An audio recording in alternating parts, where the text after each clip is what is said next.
Welcome to Michigan Reimagined, presented by T.A. Forsberg and Wagoner Financial. And here's your host, Chris Buck. Michigan's a wonderful place to get outdoors, whether it's exploring the Great Lakes, skiing, snowmobiling, hiking, ice fishing. We have plenty of ways to get you moving.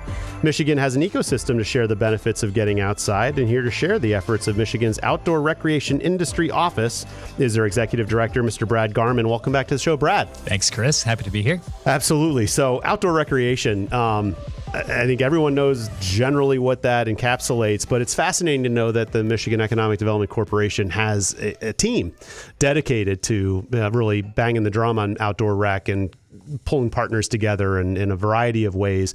Share a little bit about the overall mission of the office and maybe some of the chapters in your book, because you must get pulled a lot of different directions. Sure. Yeah. Happy to do it. And I think, you hit on it, that it is, people think they know, I think, what we're talking about when we're talking about outdoor recreation. But I always have to level set a little bit that I think it is a little different than maybe people's instincts are. Like, it's just the enjoyment side, like that we go out and we ski or we ride our bike or something. And that is a huge part of it. But that those skis and those bikes came from somewhere. And I think that's what we really got excited about here in Michigan, and why the MEDC, the Economic Development Arm of the state, is focused on this is because it's more deeper, bigger, and more diverse than a lot of people think. And we think there's real opportunity, and it's continuing to expand into other areas of focus that I think are going to impact people, impact communities, impact our economy in really important ways going forward. Yeah, and so you bring that up, and so these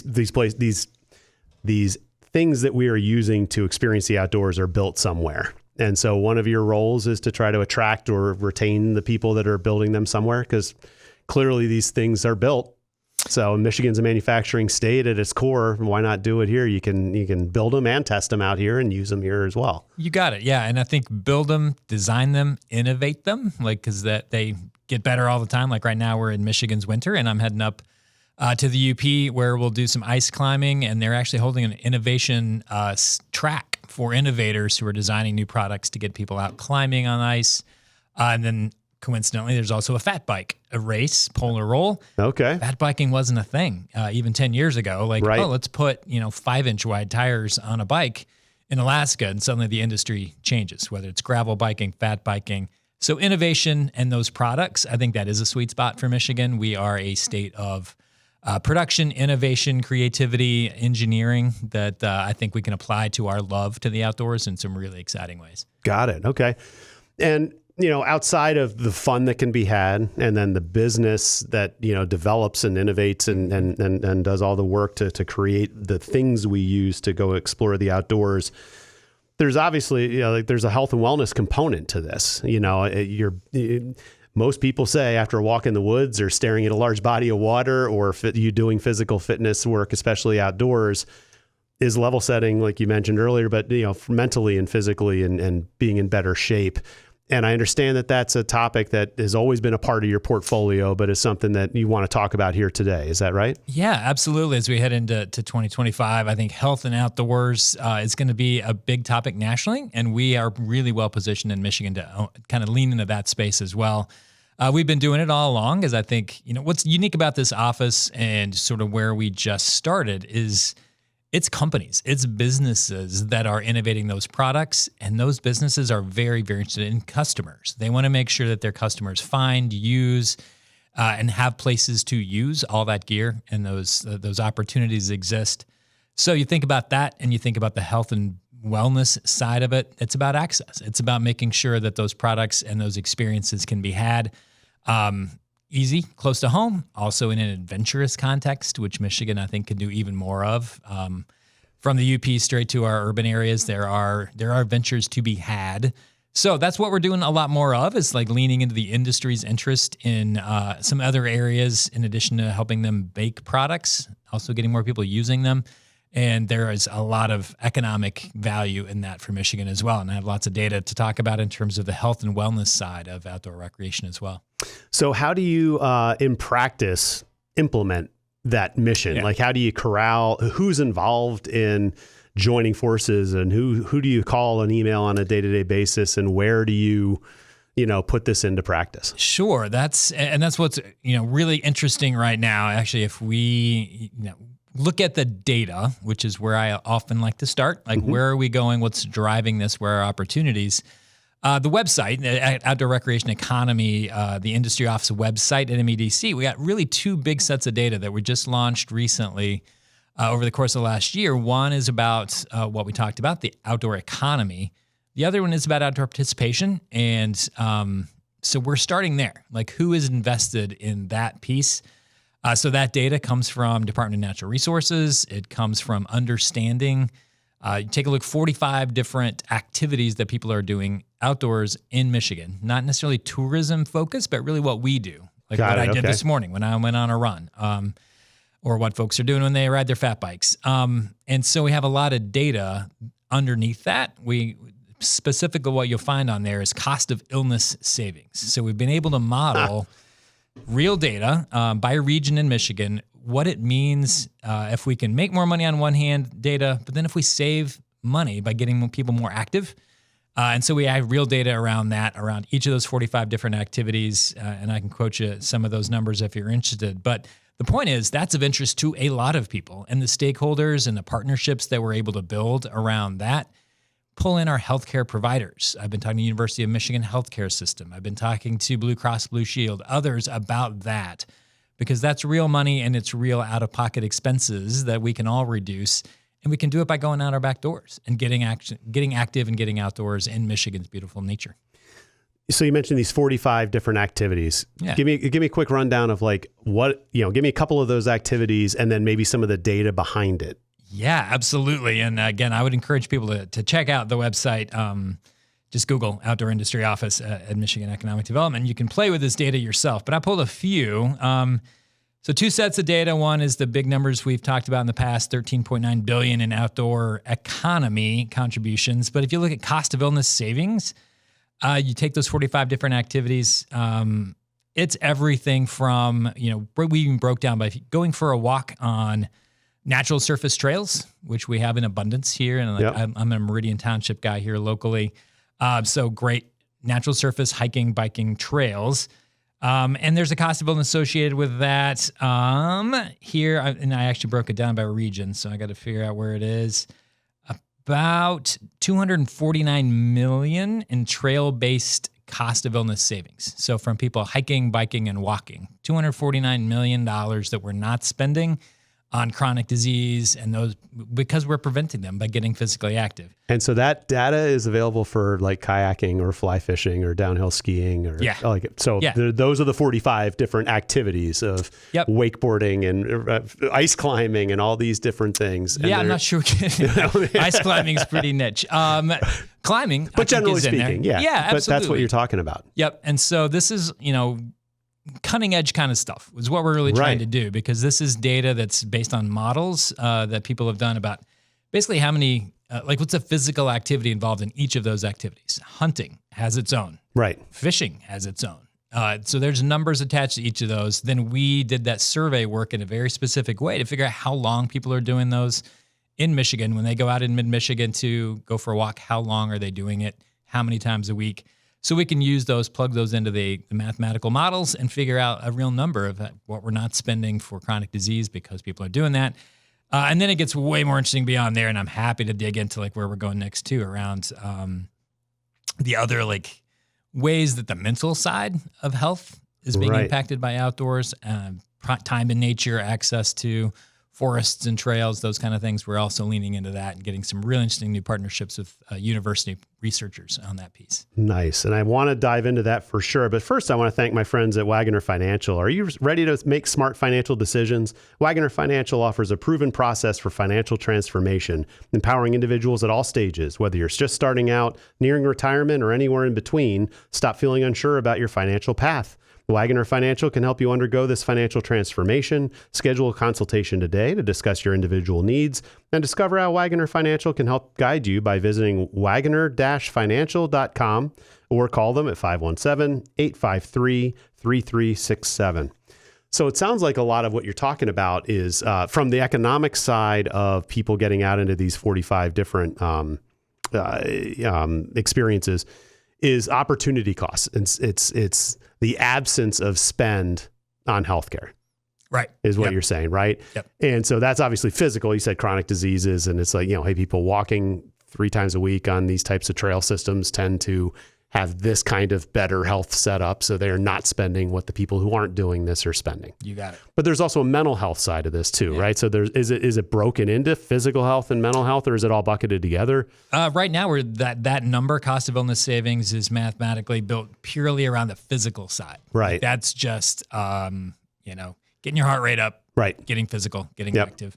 The mental side is really where the research is headed, and we're starting to talk more about. And this is a whole body of research that we are finding is really interesting, but also harder to quantify, I would say. So, like, what's the economic impact of having your employees not as stressed out and being able to take half an hour to go for a walk outside?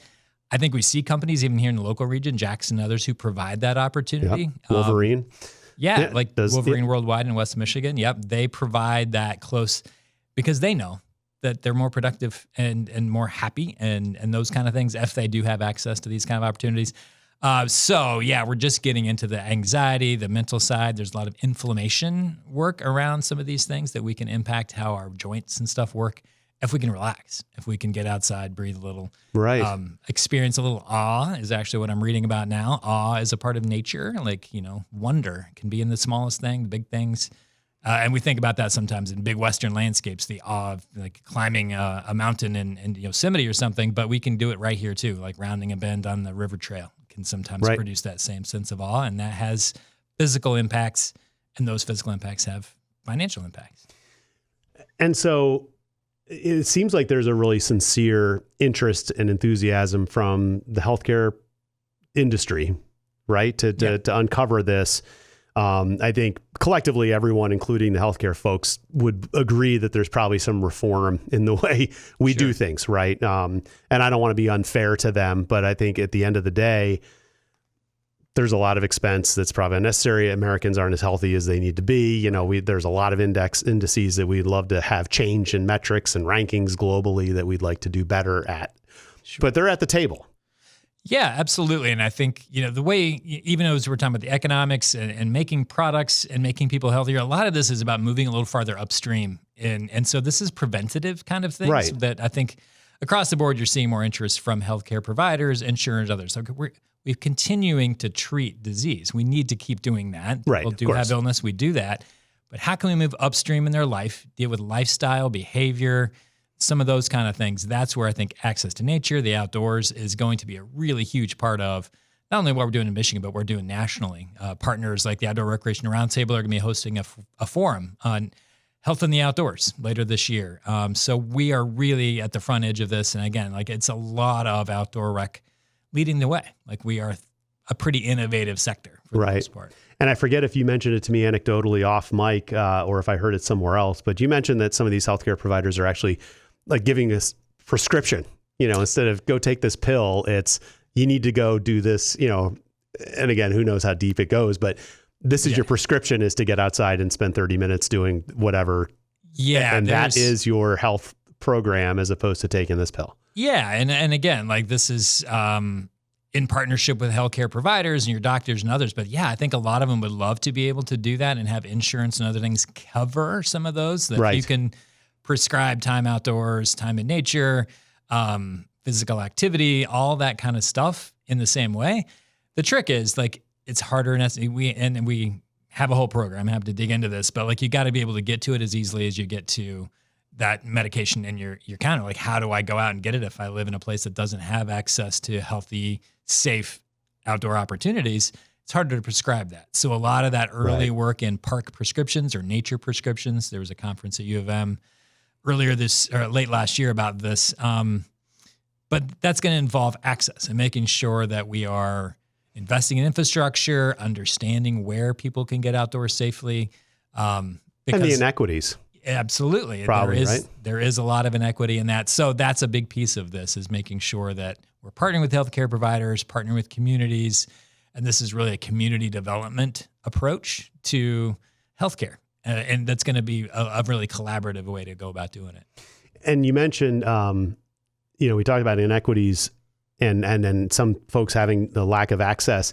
If tell the story a little bit about Ice Fest is coming up again, and there's I think Inner City Detroit group that has the big bus that helps take some of these kids to go experience these things probably for the first time. Can you share even what that organization is, if you're willing, and how that works? Yeah, there's several. I mean, because there's probably a bunch that do the same kind of thing. There are. There's lots. The one I think that you're thinking of right now is called Detroit Outdoors Collaborative, and that team, they have been involved for a long time. They do a ton of work with the YMCA of Detroit, Detroit City Parks, and others on that question of access and opportunity. And that's a big pillar of the Office of Outdoor Rec Industry too, to make sure people have awareness of what kind of opportunities there are. In their case, in Detroit, working on parks, park rehab, those kind of things in the city of Detroit.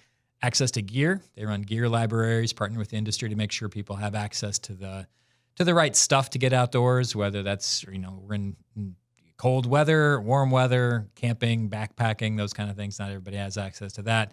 But then that third piece of actually getting out for adventures too that are outside the city. So those things really work in tandem. But we're excited to help support that effort as a diversity program sponsor for the Detroit group at the Ice Fest. They're actually getting guiding from some of the world-class athletes. People of color who have climbed Everest are going to be in Munising, Michigan, guiding and teaching folks and belaying them on ropes during Ice Fest. So it's a really, really cool event. Bill Thompson and Downwind Sports Team do a great job. Been doing it for 30 years. And now we're expanding that opportunity, folks from Grand Rapids, from Detroit, and getting them up to climb that ice too. And it becomes a two-way street because there's great climbing gyms in Detroit and others that they can use to train and then go climb real ice.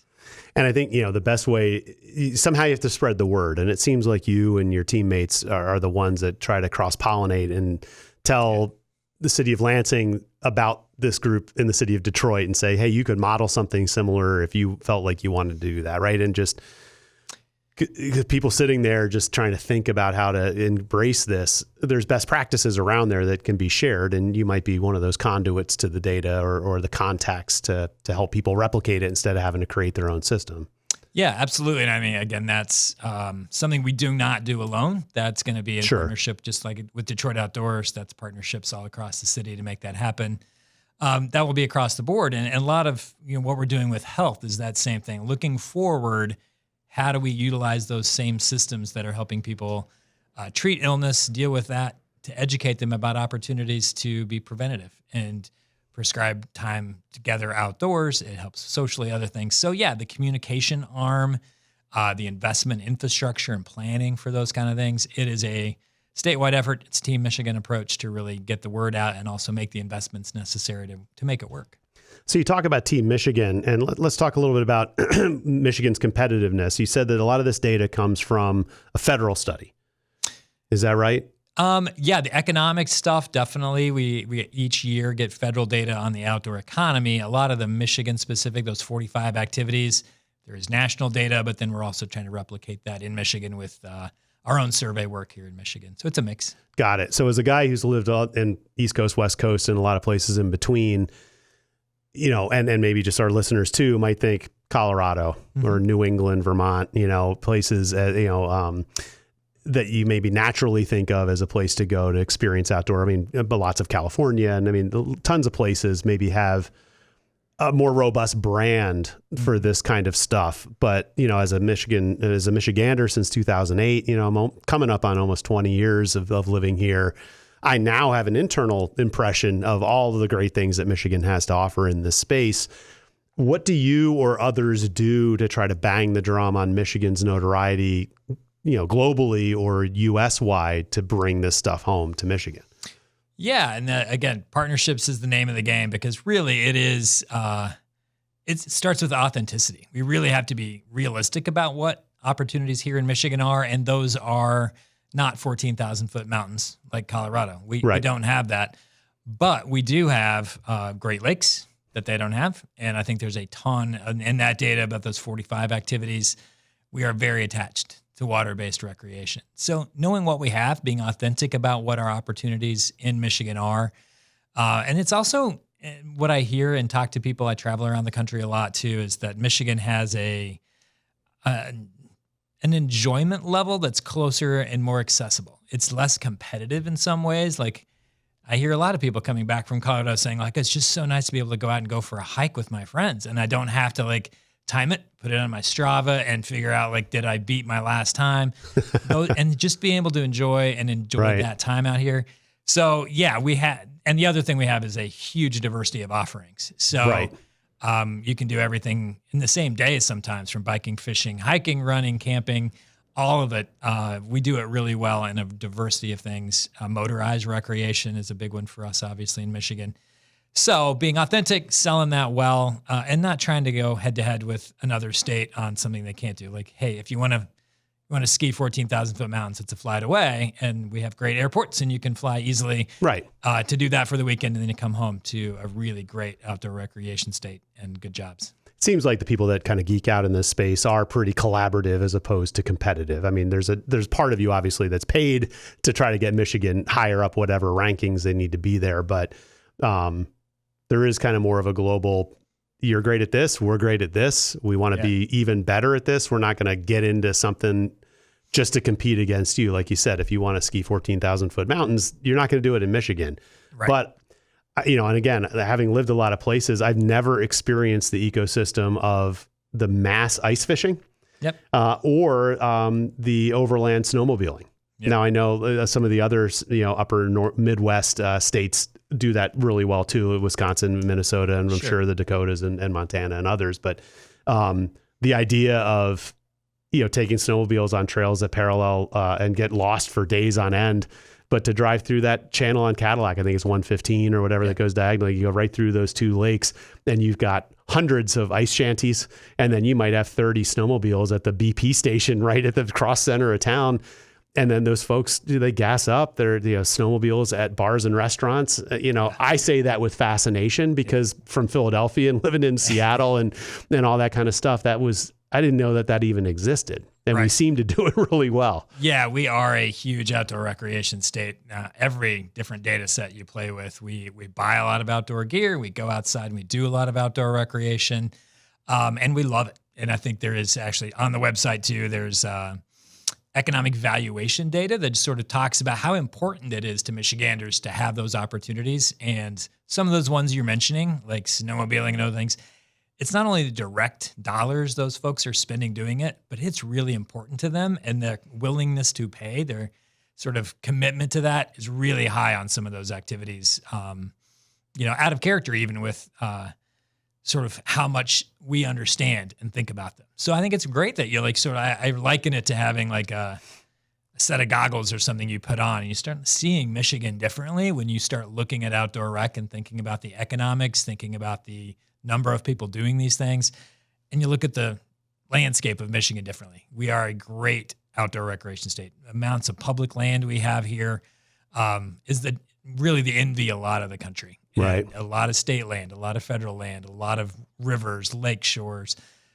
amazing municipal parks. So yeah, just, putting those goggles on and looking at outdoor recreation and seeing opportunity in that is part of the role of the office, is teaching people how to do that and what to look for. And then circling back, regardless of what your individual passion is as a listener of this show, I'm not a hunter, but I know enough hunters and even just following on social media, that is absolutely mental health and therapy. And it's cathartic for them to go out and do that. And people out fishing, to have a passion for a hobby that you geek out over, even if it's, dirt biking, mountain biking, snowmobiling, all these kinds of things, it is leveling and it is a part of your identity. And when we loop it back around to the health and wellness stuff, I think these people, if you took that away from them, would be much less, not only physically healthy, but mentally healthy. That's the way they blow off steam or level set and realign their brains, right? Yeah, totally. And we are supportive of all of it. Right. The Outdoor Industry Office and Michigan, we do a great job. If you want to do it, we can connect you to it. And I was actually, just reading Trout Unlimited, was born in Michigan, and people don't realize that, but it was founded on the AuSable River, but they do an amazing for women because it's a very male-dominated sport, so teaching women how to fly fish. And so, yeah, there are endless opportunities.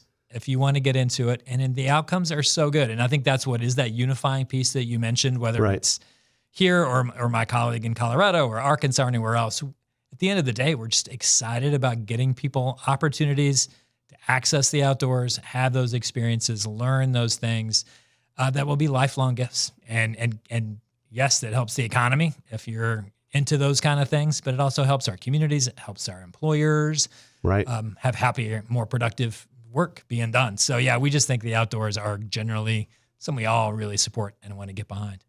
And I got to tell you, if you're going to do the outdoors, you got to make sure that the environment is clean. So I want to give a nod to our folks at Triterra.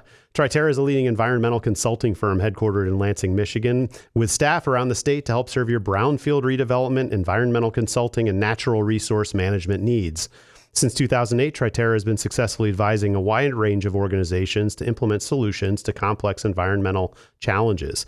If you are a business, a developer, a property owner, a lending institution, an attorney, or a governmental entity looking for a solution and you want prompt and timely service, don't hesitate to contact my friends at Triterra. Led by CEO and visionary Don McNabb, leaders J.P. Buckingham and Dave Van Haren, and there are dozens of technical experts you can't miss by calling Triterra at 517-702-0470 or check them out at triterra.us. So, as we talk about health and wellness and outdoor recreation, what are your metrics or what are your measurables? What are your outputs what numbers are you trying to drive forward, and how do you measure those results? Sure. At this point, I mean, there's so many different ways to look at it. I'm thinking like, this is the way I work. So I got 3 words that come to mind that I'm really trying to push, and we're doing it in partnership. I'm presenting this to communities this year. Thinking about access, like how accessible are outdoor recreation spaces? What do you have in your communities? How can we make sure? And there's great data on that. So that's number 1. Driving more access. If we're going to say get outside for health and get outside for your mental and physical activity, make sure people can do it. That's a lot of data. It's buried in parks and rec plans. It's buried in a lot of places. Get it out, dust it off, make sure it's easily findable, and use technology to help do that. There's amazing programs, apps that you can use to get your communities, trails, parks, other things more accessible. People know they're there. Right. And then, fill in gaps if you've got them. Second, and to your point too, like think about those in terms of adventure. I think adventure is the second, awe is the third, but like we're going to get into this idea of Michigan. We're going to try to brand it. We're going to try to get metrics so that when we talk to people in Colorado, they know who Michigan is, and we have more awareness that it is a great outdoor recreation state across the country. Yep. So part of that is building more of that adventure into our community plans. So it's not just how many miles of trails, but how adventurous are those? How amazing are those? How does the Lansing River Trail or some of these great things that we offer drive talent attraction, drive people to want to be outside? It's not just drudgery like a treadmill. It's like, oh yeah, I want to get outside because it's beautiful and the birds are singing and the trees are tall and it's a really great place to be. So that's the adventure side.